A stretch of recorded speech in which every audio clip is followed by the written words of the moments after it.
Hey everybody, this video is called That's Pretty Foolish, and tonight we're going to wrap up our study here in the book of Judges chapter 21, where we're going to be looking at the foolish oath that was made for the remnant of Benjamin regarding wives. And maybe some of you, as you've been going through Judges with me, have hoped that this study would end on a positive note. I hate to be the bearer of the bad news. This book does not end on a positive note. It's a pretty depressing ending. But good news is hang in until next week, because next week we will do a week study through a more uplifting book. But Judges 21 verse 1 says, "Now the men of Israel had sworn an oath at Mizpah, saying, None of us shall give his daughter to Benjamin as a wife." So we see that the Israelites make an oath not to give their daughters to the 600 surviving Benjaminites. And we'll see coming up that they realized that the remnant would soon disappear unless they had wives. And since the Benjamin woman had died in the total sack of Gibeah, in verse 2 and 3 says, "Then the people came to the house of God and remained there before God till evening. They lifted up their voices and wept bitterly and said, O Lord, God of Israel, why has this come to pass in Israel, that today there should be one tribe missing in Israel?" So we see Israel cried out to God as if God was the one responsible for the Benjaminites potentially going extinct. And why has this come to pass? And it's because of their excessive vengeance of the tribes of Israel against the tribe of Benjamin. And you see, when we take matters into our own hands, we tend to make things worse. When we decide to get payback, that is usually why things become worse. And Romans 12:19, the Apostle Paul quotes, "Vengeance is mine, saith the Lord." And verse 4 through 16 says, "So it was on the next morning that the people rose early and built an altar there and offered burnt offerings and peace offerings. The children of Israel said, Who is there among the tribes of Israel who did not come up with the assembly to the Lord? For they had a great oath concerning anyone who had not come up to the Lord at Mizpah, saying, He shall surely be put to death. And the children of Israel grieved for Benjamin their brother, and said, One tribe is cut off from Israel today. What shall we do for wives, for those who remain, seeing that we have sworn by the Lord that we will not give them our daughters as wives? And they said, What one is there of the tribes of Israel who did not come up to Mizpah to the Lord? And in fact, no one had come to the camp of Jabesh Gilead to the assembly. For when the people were counted, indeed, not one of the inhabitants of Jabesh Gilead was there. So the congregation sent out there 12,000 of their most valiant men, and commanded them, saying, Go and strike the inhabitants of Jabesh Gilead with the edge of the sword, including women and children. And this is the thing that you shall do. You shall utterly destroy every male and every female who has known a man intimately. So they found among the inhabitants of Jabesh Gilead 400 young virgins who had not known a man intimately, and they brought them to the camp at Shiloh, which is in the land of Canaan. And the whole congregation sent word to the children of Benjamin who were at the rock of Rimmon, and announced peace to them. So Benjamin came back at that time, and they gave them the woman whom they have saved alive of the woman of Jabesh Gilead, and they had not found enough for them. And the people grieved for Benjamin, because the Lord had made a void in the tribes of Israel. Then the elders of the congregation said, What shall we do for wives for those who remain, since the women of Benjamin have been destroyed? So here again, Israel thinks that they're doing something that seems right to them at the time, but it was actually a horrific decision. And they decided to slaughter a whole city of Israel. In a city, it was a city that refused to join them in the fight against Benjamin. And this passage does not give God's approval for the destruction that these people bring upon the men, women, and children. And it is another bizarre action of what man can do when they think they're doing right in their own eyes. And that's where the point of this dark book begins and where it ends. And so Israel gave 400 virgins, we see here, from Jadesh Gilead to the tribe. And it was still not going to be enough to sustain the people of Benjamin. In verse 17 through 24 says, "And they said, there must be an inheritance for the survivors of Benjamin, that a tribe may not be destroyed from Israel. However, we cannot give them wives from our daughters. For the children of Israel had sworn an oath, saying, Cursed be the one who gives a wife to Benjamin. Then they said, In fact, there is a yearly feast of the Lord in Shiloh, which is north of Bethel, on the east side of the highway that goes up from Bethel to Shechem, and south of Lebonah. Therefore they instructed the children of Benjamin, saying, Go lie in wait in the vineyards, and watch. And just when the daughters of Shiloh come out to perform their dances, then come out from the vineyards, and every man catch a wife for himself from the daughters of Shiloh, then go to the land of Benjamin. Then it shall be, when their fathers or their brothers come to us to complain, that we will say to them, Be kind to them for our sakes, because we did not take a wife for any of them in the war. For it is not as though you have given the woman to them at this time, making yourselves guilty of your oath.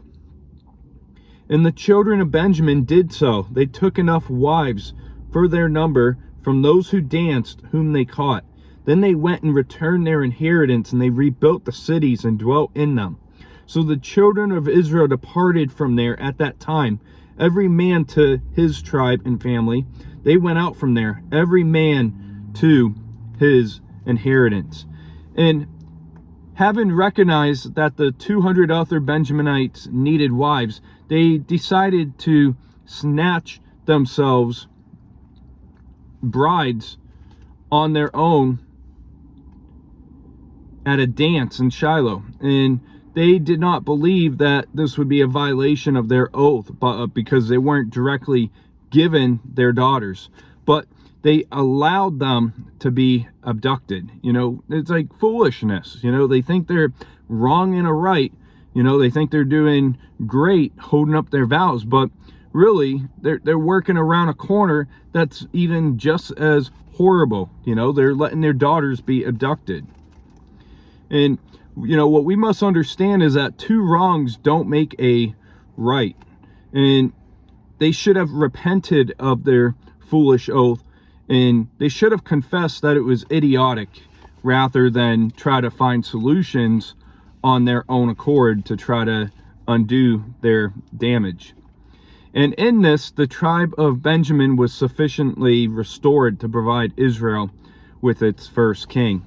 And then the very last verse of the book of Judges here, it's a very sad verse to see this chapter end. In verse 25 says, In those days there was no king in Israel. Everyone did what was right in his own eyes.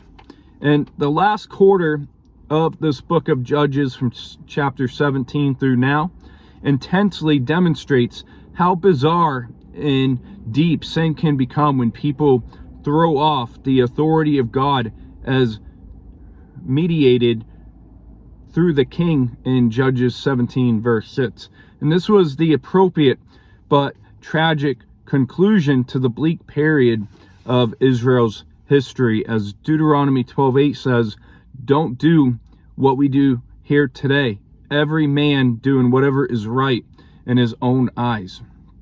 And this kind of moral, political, social, and spiritual chaos could only happen when there was no recognized king over Israel. And when I say there's no recognized king, obviously they didn't have an actual king at this time period, but they had God as their king, and they forgot God as their king. And the 400-year period of the judges is a radical individualism, as they rejected the standard of God's word and accepted an individual standard of what is right in their own eyes. And that is where we get ourselves in trouble, when we want no laws, we don't want accountability among us. And so to wrap up here, we're looking at the foolish oath, wrapping up this chapter at Mizpah, where a curse is laid on anyone who gives their daughter to a Benjaminite to be wives. And justice, we must realize, not only brings punishment to the evildoer, but it also guards against cruel and unusual punishment. And all of a sudden, it is then dawned to Israel that a whole tribe was in danger of extinction. So now we see that Israel came up with different fleshly made solutions to their problem, instead of actually confronting the original problem with their foolish oath. And so they destroy the city of Jabesh Gilead, and they take their young woman. And as foolish men, they try to do one bad thing to make up another thing. And it would have been better to renounce their foolish oath. And I know, obviously, in the law of Moses, an oath is very highly regarded, but they would have been better off repenting of that oath that they made than endorsing what they did when they brought this dance upon and had kidnapping, human trafficking, all that. And we see that the book wraps up with a summary observation of the times of Israel and doing what they thought was right in their own eyes. And this is certainly true, I would say, within our modern day society. And in America, we may hear different types of slogans like break the rules, or one of the most common ones is follow your heart.